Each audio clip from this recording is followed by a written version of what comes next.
आदाब दोस्तों रमज़ान का महीना आ गया है।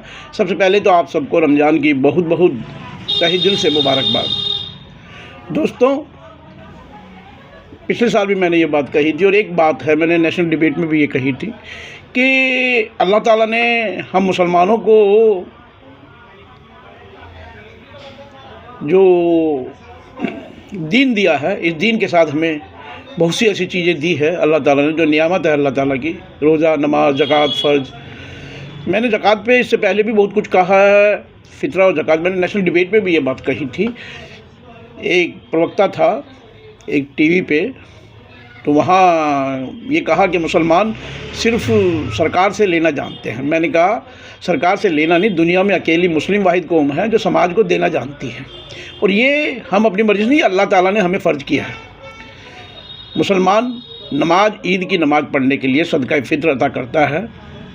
मैंने ये 19 में कही थी, 2019 में, कि सदका फ़ित्र अदा करता है। उस ज़माने में 50-60 रुपये सदका फ़ित्र था। मैंने कहा 1100 करोड़ हिंदुस्तानी मुसलमान हैं, ये 22 करोड़ हिंदुस्तानी मुसलमान हैं जिनके 1100 करोड़ रुपए बनते हैं 50-60 के हिसाब से।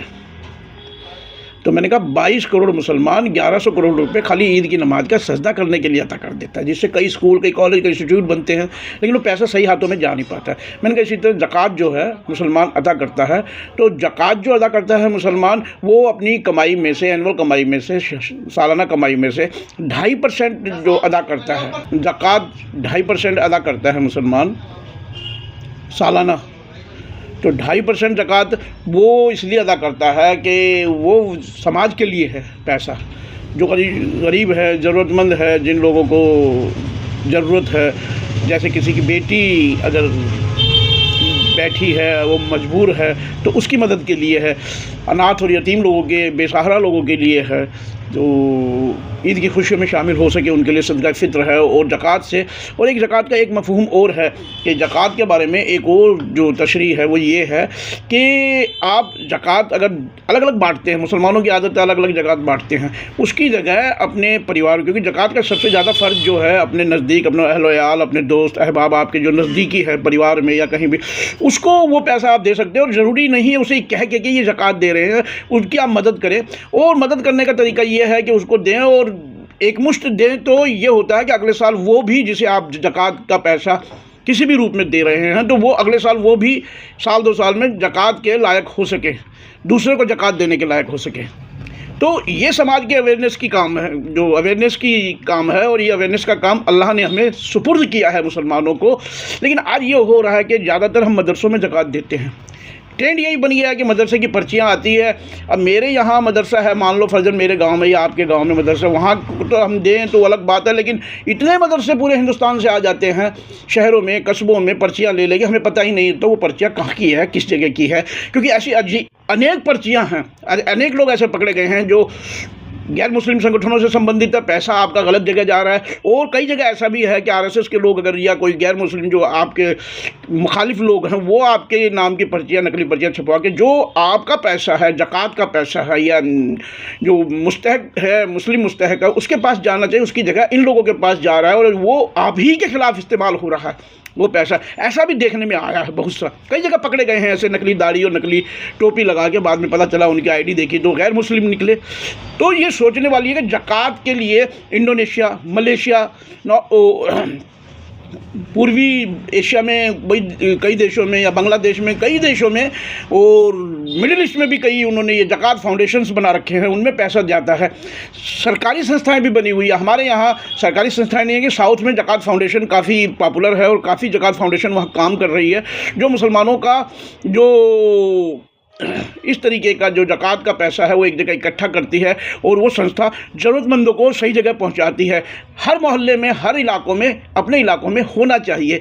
मैं ये कहता हूं कि आप शुरू करें, हम लोग शुरू करें अपने एरिया में। अगर हम अपने एरिया में भी शुरू करेंगे, तो आपके एरिया में अगर 200 घर है, 100 घर है, तो वहाँ से अगर ज़कात आप घर घर जाके 10-12 आदमी इकट्ठे हो गए, कमेटी बनाएं, वो ज़कात का पैसा एक साथ लेके जाएँ, और उसके बाद ज़रूरतमंदों को वो पैसा दें,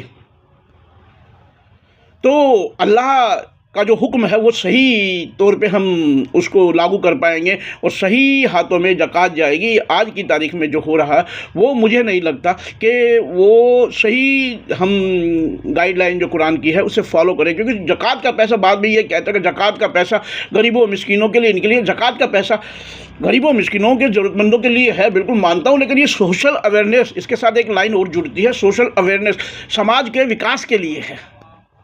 किसी आदमी को जो ज़कात ले रहा है उसको इस काबिल बनाना कि वो भी साल 2 साल में किसी दूसरे को ज़कात देने लायक बने। कोई मजबूर आदमी या बेरोजगार है, उसके लिए आप काम धंधे के लिए बंदोबस्त कर सकते, अपना पैसा एक मुश्त दे सकते, 1-2 लाख रुपए किसी को देंगे और किसी को धंधा करा के देंगे, किसी को उससे कारीगरों के जो औजार है वो है, मशीनें हैं वो दिलवा के देंगे, उसको काम धंधा लगा के देंगे, तो या उस काम धंधे के लिए पैसा देंगे, तो उससे वो आदमी खुद साहिब निसाब हो सकता है साल 2 साल बाद, और वो खुद ज़कात देने लायक हो सकता है। ये कंसेप्ट जो बहुत है, मुझे लगता है कि इसे हम लोगों को फॉलो करना चाहिए, कौम को इसे फॉलो करना चाहिए, मिल्लत को इसे फॉलो करना चाहिए।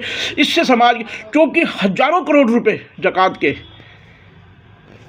मुसलमान दे रहा है, इसमें हर साल हम कौम के लिए, देश के लिए, मुल्क के लिए, अपने वतन के लिए कई यूनिवर्सिटियाँ, कई कॉलेज, कई इंस्टीट्यूट, कई हॉस्पिटल्स हम खुद बना के दे सकते हैं। और लोग हमें ये कहते हैं कि आप पंचर वाले हो, हमें ये कहते हैं कि आप चाय का ठेला लगाते हो, हमें ये कहते हैं कि आप रिक्शा चलाते हो, रेडी चलाते हो, उसके ऊपर भी हम पर अज़ियतें, आज की तारीख में जैसी सरकार है तो अज़ियतें तोड़ी जा रही है। ठेले हमारे उठा के एमसीडी लेके जा रही है, चाय की दुकानों की भट्टियाँ तोड़ दी जाती है, हमारे ढाबे हैं, या कहीं बिरयानी बिक रही है, कोई हलीम बिक रहा है तो उसको उठा के तोड़ दिया जाता है। और जो पंचर वाला है उसको पंचर वाला कह के, जो अब्दुल पंचर वाला, तो अब्दुल पंचर नहीं लगाता। वैसे तो अब्दुल ने जो सिपला भी बनाई है, अब्दुल ने यूसुफ हमीद भी दिया है, अब्दुल ने अजीम प्रेम जी वाला भी दिया है। ये सब इस्लाम के वो सुतून है जिन्होंने अपने शोबों में काम किया है, और भलाई के काम भी इन्होंने खूब किए हैं, और अपनी फील्ड में बहुत काम किया है। तो मेरा ये कहना है कि ज़कात के ऊपर हम लोगों को, फितरे के ऊपर ये सोचना चाहिए, क्योंकि हमें आज की तारीख में, आज मदरसे इतने खुल रहे होंगे, हर मोहल्ले में 3-3, 4-4 मदरसे हैं। मैं कई बार पूछता हूँ आलिमों से, मौलवियों से, वो मेरी बात का बुरा मानते हैं कई, और कई समझते भी हैं। मैंने कहा आप जिस मोहल्ले में मदरसा कायम करते हैं वहाँ मुझे 5 बच्चे हाफिज कुरान, या 5 बच्चे कुरान रमा पढ़ना, और या 5 बच्चे उर्दू अच्छी तरह पढ़ना जानते हों, ऐसा अपने मोहल्ले में से निकाल के बता दें। हर साल दस्तारबंदी हर मदरसा करता, बड़ा फ़ख्र के साथ 1 या 2 बच्चों को, 3 बच्चों को दस्तारबंदी कराता कि हाफिज कुरान हमने मार्का फ़तह कर लिया। 1 साल में 3 बच्चों को हाफिज, वो 3 भी क्या, तीनों उस्तादों के किसी न किसी उस्ताद का उनसे रिलेशन होता है, अपने गाँव से लाते, फिर वो भी इसी काम में लग जाता है, आगे पढ़ के कहीं हाफिज बन जाता है। लेकिन मोहल्ले में जो है, जिस मोहल्ले में आपने मदरसा खोला हुआ है, वहाँ के कितने बच्चों को आपने उर्दू पढ़ना सिखाया, उसने कहाँ कितने बच्चों को कुरान की तालीम दी, कितने बच्चों को हाफिज कुरान उस मोहल्ले में से आपने बनाया? बिल्कुल नहीं, क्योंकि जो उर्दू पढ़ता, मैंने भी उर्दू पढ़ी, घर में पढ़ी है, मैंने भी कुरान पढ़ा, घर में पढ़ा है, ट्यूशन दे के पढ़ा है। तो मदरसों की ज़रूरत हमें इतनी नहीं है, मदरसों में प्राइमरी स्कूलों की ज़रूरत है। मदरसा कम स्कूल, हम ये कंसेप्ट लेके चल सकते हैं कि मिडिल स्कूल तक मदरसा कम स्कूल हो, तो इससे कौम का बहुत बड़ा भला होता है। अब 200-250 गजों में आप एक मदरसा कायम करते हैं, तो उस मदरसे में मिडिल स्कूल भी तो बना सकते हैं, लेकिन आपका ध्यान उस तरफ नहीं जाता। क्यों नहीं जाता? ये समझ से परे की बात है, क्योंकि कुंद कर दिया गया आपका ध्यान।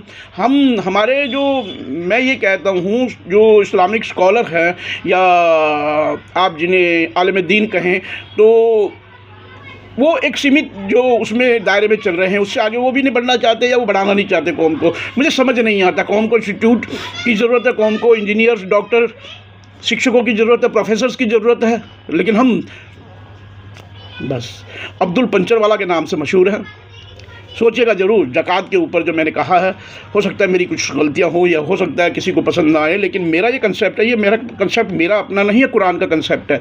और कुरान का कंसेप्ट अल्लाह का कंसेप्ट है। अल्लाह ने हमें शरीयत दी है, अल्लाह ने हमें जो ज़कात का तरीका अदा करने का दिया है, फितरा के लिए हमें कहा है, इमदाद के लिए हमें कहा है। तो ये सोशल अवेयरनेस के काम है जो मुसलमान को अल्लाह ताला ने कुरान के ज़रिए ये हुक्म दिया है। जय हिंद, जय गांधी देश।